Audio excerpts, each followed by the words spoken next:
안녕하세요. 부자비즈의 이경입니다. 성공한 맛집들 그리고 좋은 사업 아이디어를 가지고 있지만 사업 확장에 필요한 자기 자본이 부족한 많은 사업가들이 프랜차이즈 시스템을 활용한 사업 성장을 원합니다. 그런데 코로나19 이후에는 뉴노멀이 적용됩니다. 산업혁명 이후에 탄생한 프랜차이즈 사업 방식이 포스트 코로나 시대 이후에도 여전히 유망할까요? 포스트 코로나 시대 프랜차이즈 사업 전망과 핵심 가치, 그리고 대응 전략을 알아봅니다. 속박으로부터의 해방이라는 의미를 가진 프랜차이즈 시스템은 산업혁명 이후 컨베어 벨트를 통해 공산품이 대량 생산되었던 것처럼 서비스 방식의 표준화, 단순화, 전문화를 통해서 서비스업을 대량 확산시킬 수 있는 훌륭한 마케팅 방법으로 여겨졌습니다. 맥도날드의 등장 이후 수십 년간 타인 자본을 활용해서 기업을 성장시키는 방법으로 인기를 모으며 높은 성장률을 기록하기도 했죠. 하지만 2000년대에 들어서 선진국의 프랜차이즈 사업은 성숙기에 접어들기 시작했습니다. 시대 흐름이 변하면서 획일적인 상품과 서비스를 제공하는 프랜차이즈 사업의 가치가 회색되는 경향을 보이기도 했습니다. 특히 포스트 코로나 시대는 대전환기입니다. 뉴노멀에 적응하지 못하는 기업은 살아남기 힘듭니다. 이러한 사업 환경 변화 속에서 프랜차이즈 사업 방식이 여전히 유효할까요? 4차 산업혁명이 가속화되면서 코로나19 이전부터 프랜차이즈 산업은 성장률이 둔화되는 추세였습니다. 산업 간의 경계가 무너지는 빅블러 현상, IT 확산으로 인한 변화가 또 한몫했습니다. 소비자 세대 교체로 프랜차이즈 외식 점포보다 스페셜한 개인 맛집을 찾는 젊은 층이 늘어나고 가정 간편식의 발달은 CK 제품 비중이 높은 외식업 가맹점들을 위협하고 있었습니다. 최저임금 인상 등 가맹점의 운영 비용 상승은 가맹점의 수익을 위태롭게 했습니다. 이로 인해서 가맹본부의 공급 단가 및 로얄티에 대한 가맹점 사업자의 불만이 커지고 있었죠. 그래서 정부는 가맹본부들에게 이익을 공유하라, 상생 협력을 하라고 강도 높게 요구하기도 했습니다. 프랜차이즈 사업 환경이 나빠지면서 CJ푸드빌은 브랜드를 매각하는 등 프랜차이즈 사업을 정리하는 모습을 보였고 실제로 투썸플레이스 같은 브랜드가 인수합병되기도 했습니다. 이런 시점에 터진 코로나19는 프랜차이즈 사업에 직격탄을 날렸습니다. 업종마다 사정이 많이 다르지만 사회적 거리두기로 매출이 떨어진 가맹점들이 늘어났죠. 가맹본부의 주요 수익원이던 가맹점 창업, 개설에 따른 수익도 크게 떨어졌습니다. 불확실한 미래에 대한 불안감으로 창업을 연기하는 사람들이 늘어났기 때문입니다. 얼마 전 모 건강식품 프랜차이즈 사업 설명회에서 쿠팡 분류센터 및 마켓컬리 확진자가 발생한 것에서 볼 수 있듯이 지금은 가맹점 모집을 위한 사업 설명회도 열기가 쉽지 않은 상황입니다. 2020년 상반기에는 창업 박람회들도 대부분 취소되었습니다. 사정이 이렇다 보니 프랜차이즈 사업의 미래에는 먹구름이 가득한 것처럼 보입니다. 포스트 코로나 시대, 프랜차이즈 사업의 운명은 어떻게 될까요? 다행스럽게도 급성장세를 누리던 전성기만큼은 못하겠지만 포스트 코로나 시대에는 그동안 간과되어 왔던 프랜차이즈의 가치가 재발견될 것으로 전망됩니다. 키워드는 크게 5가지인데요. 로컬리즘, 라스트 마일, 오프라인 플랫폼, 상생협력, 리스크 분산이 그것입니다. 첫째, 로컬리즘부터 보겠습니다. 포스트 코로나 시대의 특성은 온라인은 글로벌, 오프라인은 로컬리즘으로 요약됩니다. 코로나19로 가장 큰 타격을 입은 산업은 항공 및 호텔 분야입니다.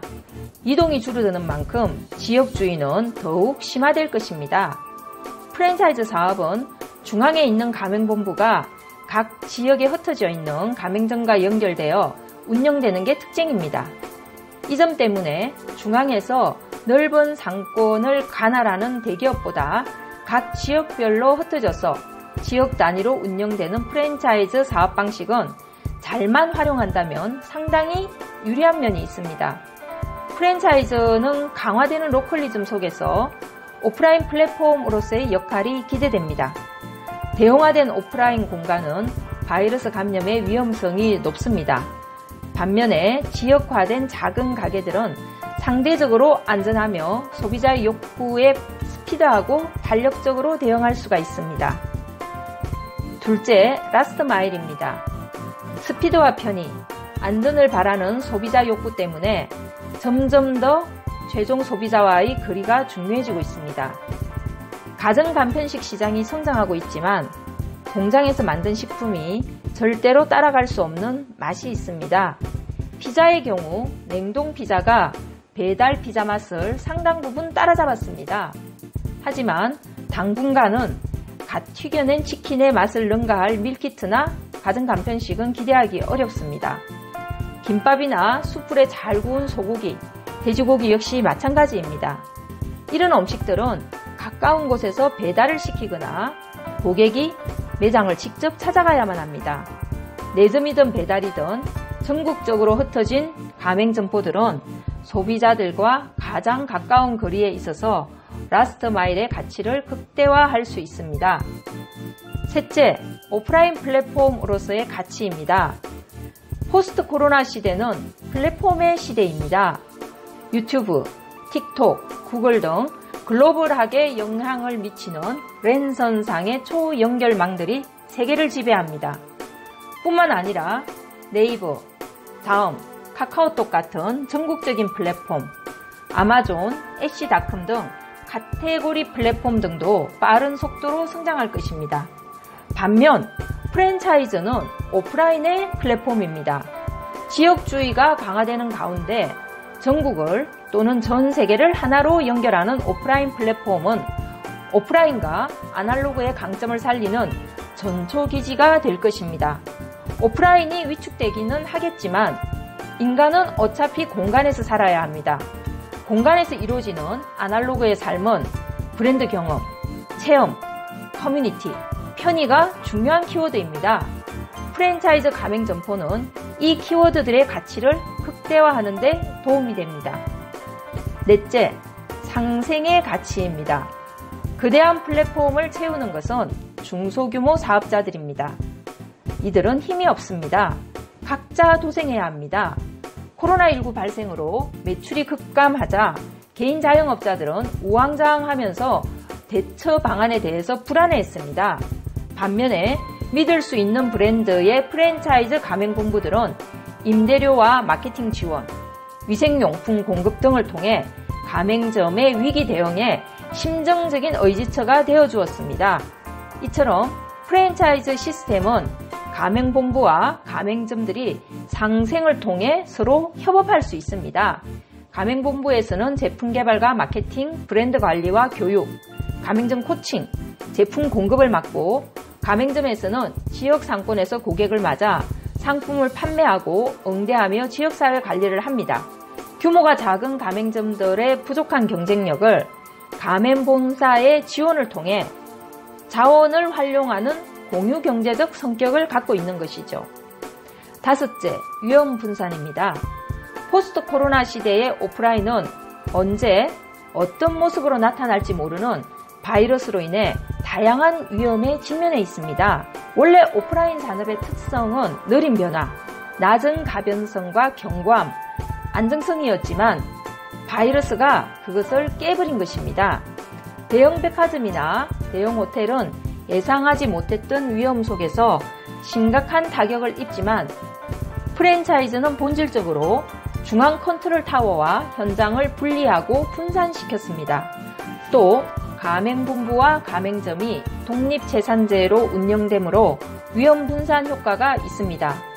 코로나19 이전만 해도 프랜차이즈 사업 모델을 버리고 직영점 중심으로 운영하려는 기업형 다점포 경영이 빠른 속도로 확산되고 있었습니다. 하지만 포스트 코로나 시대에는 다점포 사업자의 위험성이 높아졌습니다. 반대로 위험을 분산시키는 프랜차이즈 시스템의 가치는 더욱 높아질 걸로 보입니다. 포스트 코로나 시대에 프랜차이즈 사업이 이러한 가치를 활용해서 지속 가능한 성장을 하려면 몇 가지 전제 조건이 있습니다. 업종이나 업태에 따라서 코로나19의 영향이 다르게 나타나고 있습니다. 따라서 생활 방역 시대에 적합한 업태 및 사업 모델로의 조정이 반드시 이루어져야 합니다. 아울러서 전통적인 개념의 가맹점과 가맹본부의 역할의 변화가 있어야 합니다. 가맹본부는 가맹점을 창업시키고 경영을 지원하는 수준을 넘어서야 합니다. 비즈니스 모델의 다양성을 통해 보다 적극적인 변화를 모색해야 합니다. 딥데이터의 축적, AI, 모바일 커머스 등 포스트 코로나 시대에 대응하기 위한 디지털 트랜스포메이션을 적극 추진하면서 가맹점을 그러한 변화에 참여시켜야 합니다.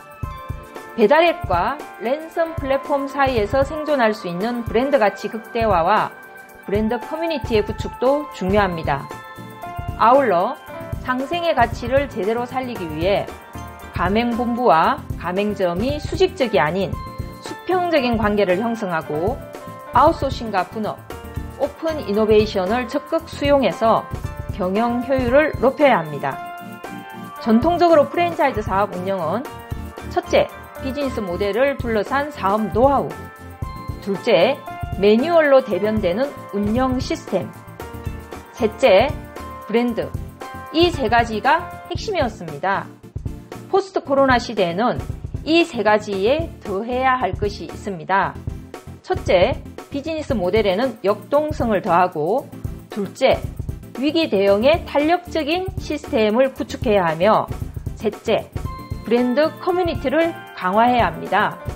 서비스와 소매의 결합, 엣지 제조업으로의 확장, 브랜드 미디어 운영 등은 그러한 애들에 속합니다. 포스트 코로나 시대에는 AI를 비롯한 IT 기술의 발달로 화이트 칼라 노동자의 일자리가 점점 줄어들고 상대적으로 자영업에 대한 선호도가 높아질 수 있습니다. 따라서 시대 흐름에 맞는 프랜차이즈 업종이라면 새로운 성장의 기회를 맞을 수도 있다고 봅니다.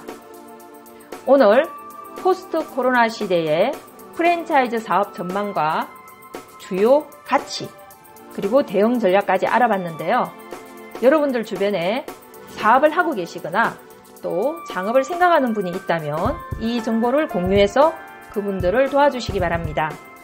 좋아요와 구독 버튼 눌러주시면 앞으로 더 좋은 내용으로 찾아뵙도록 하겠습니다. 감사합니다.